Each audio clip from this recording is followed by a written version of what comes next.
Harold Glenn Goodlett Jr., and it's HGoodlett Jr. Okay. What position are you running for and for which party? The Republican Party for the Clark County Council at large. What are your best qualifications for this position? I've got 30 plus years in county government. I'm retired from the Clark County Sheriff's Department. Other qualifications, I'm retired military. I've also retired off the Charlestown Fire Department. I was the treasurer for that department. Trying to think what else I've done. Clark County 4-H Fair board. I was on that board as the chairman. And trying to think what else I've done. While I was in the military, station overseas during the Iraqi War. Handled over $500 million in equipment and supplies. I had to account for all that. What's your primary motivation for running for this position? Get back to the community. It's been good to me. I mean, my whole life's been public service. From the time I was 18, I went into the Marine Corps. Got 4 years there, came to Charleston Police Department. I was there for about 3 years as a reserve officer, about almost a year as a policeman. And then from that point on, I went to the Sheriff's Department, and I think I did, I'm telling my age now, about 38 years. And during that time, I also did dual role with the military as a reservist. So I did about 30 years with the Indiana National Guard, the Army Reserve, and then I finished my tours, my time with the 123rd Air Wing out of Louisville, Kentucky. So that's pretty much my experience there. What are your main goals in filling this position if elected? Well, I would like to be able to, and I haven't kept up with a lot of the laws, but I understand that there will be a lot of transparency, with meetings. I serve on the Charlestown Advisory Board, and the mayor there has did, with Facebook and everything, with the meetings being televised and everything. I'm not able to make a 5 o'clock meeting or 9 o'clock morning meeting with the commissioners. I think that's at one time, that's what it was. I'm not sure what their meeting times are now.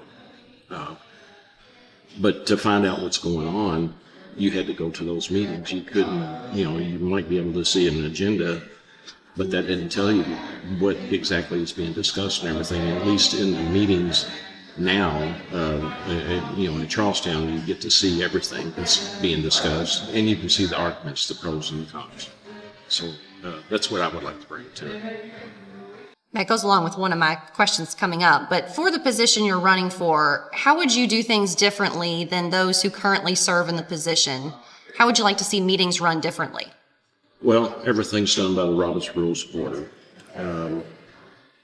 I think right now that if you have,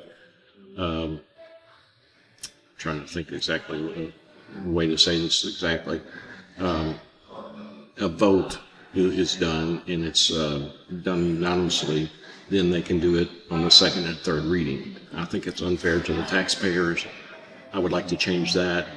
I'm not sure if that can be done with a motion where everybody agrees to it and you pass it on the first one, you wait 30 days. Now, I understand that there's some things that's an emergency, like they have to pay something or there's a disaster or something has to be done right away. So that can be put into that resolution or ordinance or whatever it would take.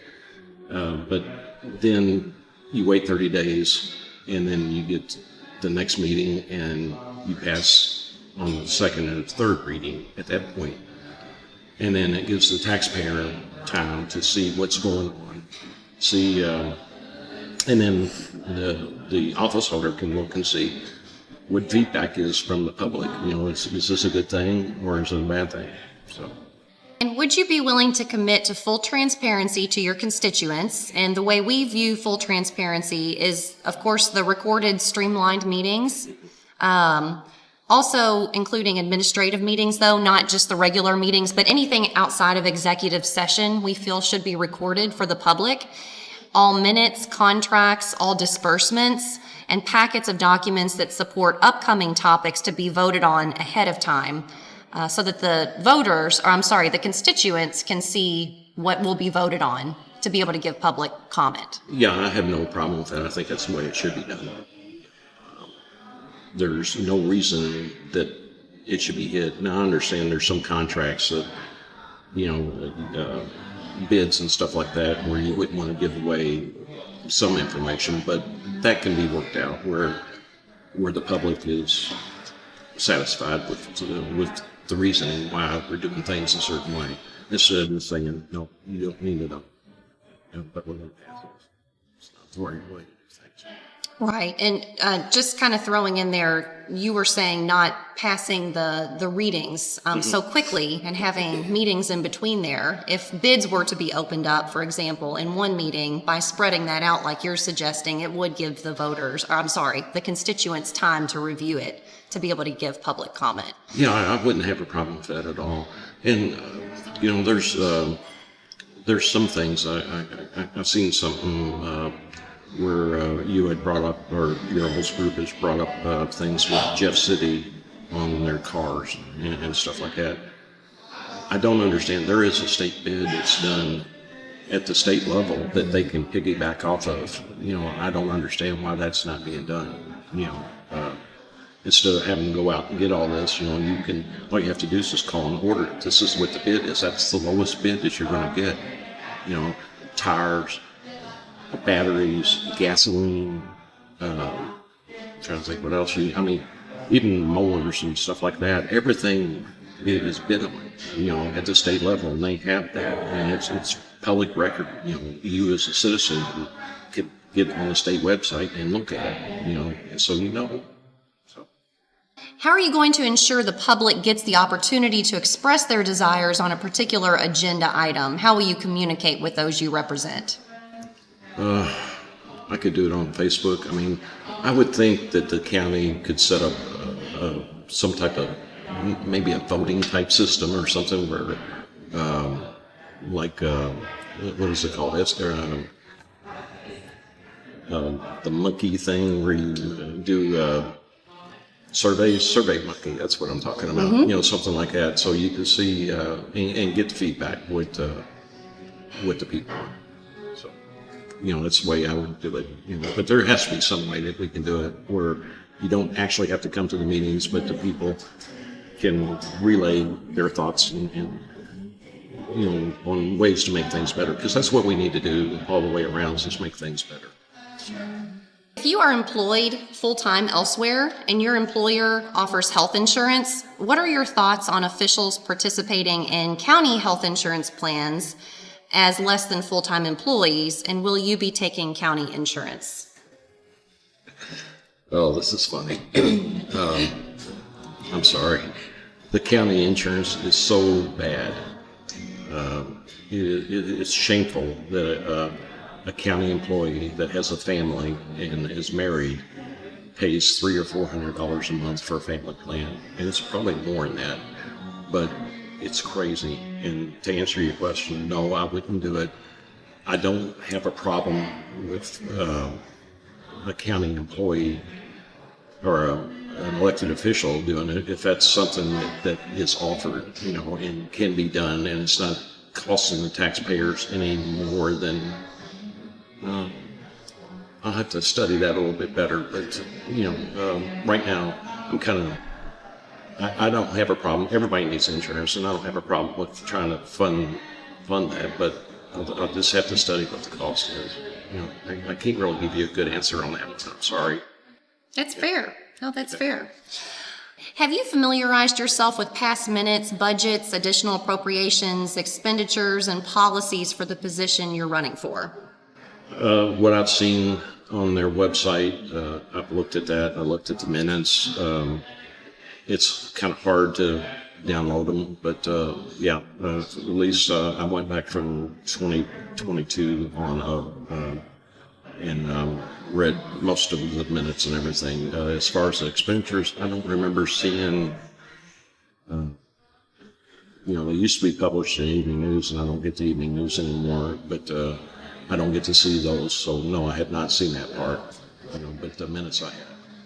They're not currently available online. That's one of the things that we've requested, and it's taken quite a bit of time to get. So I don't understand that, because at one time I thought they had to publish that in the local paper. Again, that's something. It's an easy fix. They got a computer guy that they hired, if I remember right. I mean, I've been gone since 2017, I think. But they had somebody there to do that. I don't understand why it's not being done. Okay. When subcommittees are created or members are appointed to existing subcommittees, will you commit to making the names of those members available to the public? Because currently they are not easy to find. It looks like, again, that would be on a website, where the public needs to know, and they ought to be able to put their contact number. I mean, either maybe not their cell phone number, but their email address where somebody can contact them. So yes, that needs to be published somewhere. Email or on a website or a Facebook page or something. Do you have any relatives, close friends, or business partners serving in a government position, on a government board, or as an elected official? Okay. I serve on Charleston Planning and Zoning. I got good friends that are policemen, still active, and that's really about it. I mean, I got friends as a state trooper, friends that's on the county police department, Jeff Police Department, Charlestown. I'm familiar with them all, so. Well connected in law enforcement. Well, that makes 30 sense. some years, yes. Yeah. Okay, now this is a direct question, and we're asking it of everybody. Have you ever worked with Jamie Knoll, under Jamie Knoll, received a promotion under Jamie Knoll, received campaign contributions, or any other gifts from Knoll, including government, business, or volunteer positions? Okay. Yes. Okay. The 1981, I was hired on the police department. Buddy Parker was a Democrat, and I was the only Republican that was ever hired, and so I started that. I put up through 4 or 5 four sheriffs, I guess, and it took me 15 years to make a promotion. The last couple, and at that time, the only reason I got the promotion, I feel, was because I asked to do a grant for them, and they said, well, go ahead. Nobody wanted to do it, so I did it, and they got 5 policemen. They never got that before. It was one of the very first cops grants, and I wrote the grant, or assisted on it. And so anyway, I got promoted after that. And then when Jamie Knoll became sheriff, he asked me to be what they call a matron position. So I was like the number 4, I guess, in charge on the department. As far as gifts, he would take us out to eat, for lunch or something, and he would buy, sometimes I felt guilty about that, and I would buy everybody, and he would buy somebody, and somebody else would do the same thing. So it was a casual type dinner or lunch. Other than that, there's nothing else that I've gotten from him. What's been your current communication with the new GOP leadership? Ron Grooms, Fannie Grubbs Broxson, the new Central Committee, if any, and how would you describe your relationship with the Clark County GOP leadership? I have not, because all this has just happened, I have not talked with anybody there. I've known Ron Grooms through past talking with him as far as close friend. I think he would recognize me because I used to go in Anger's Pharmacy to pick up drugs for the jail all the time. So he knew me from there. So other than that, that's about all. The other people, let's see, Dixie Busby, I think she's on the Central Committee. I just learned that the other day from my girls' videos. She lives across the street from me. Other than that, that's the only people I know. Okay. Now, were you invited just recently to or did you know about the meet and greet on last Saturday, Yeah, Saturday. March? The Republican. Yes. Women's- Okay. Yeah, they sent me an invitation about a month ago, and I work as a warehouse manager now over at the KSC Young Center. So, unfortunately, that was one of the ball game days, so I could not make it at that time. So, and that's the reason I wasn't there. Okay. And they'll have another one in April, I believe. I cannot remember the exact date. What else do you want voters to know? I guess that I'll be fair. When through the years I've seen everything going, people just trying to cut things. In our county at that time, I'm going to say around 60 to 70,000 people. Now we're about 125,000 maybe, give or take a couple thousand. And our budget never grew the way it should. And I'm not saying I'm going to raise taxes or anything like that, but we need to plan instead of for today. We need to plan for the future. Our roads in the county are terrible. If you get off on the side, hopefully you won't die because you're going to hit a tree, or you're definitely going to be in a ditch that's deeper than your car. Hopefully they can find you. But I mean, that's just some of the problems that we have in this county that needs to be addressed. Trying to think what else I could tell you. I guess that's about it. Okay. So how can people learn more about you, support your campaign, and get in touch with you? Just go to the polls and vote. Whether you vote for me or vote for somebody else, go vote. Because that's the only way you're going to make a difference in this county or with anything, is that you got to make it. I mean, I went to war for in countries that didn't have that right. So I'm very passionate about that. Go vote. As far as contacting me, my cell phone number is 502-552-8247. And my email address is HGoodlett with 2 T's, GOODLETT @outlook.com. And other than that, anybody wants to come by and talk to me or call me, and I'll come and meet with them and talk with them, and we can go from there. Sounds good. Okay. Okay. Thank you so much for your time. Really appreciate it. Okay. No problem.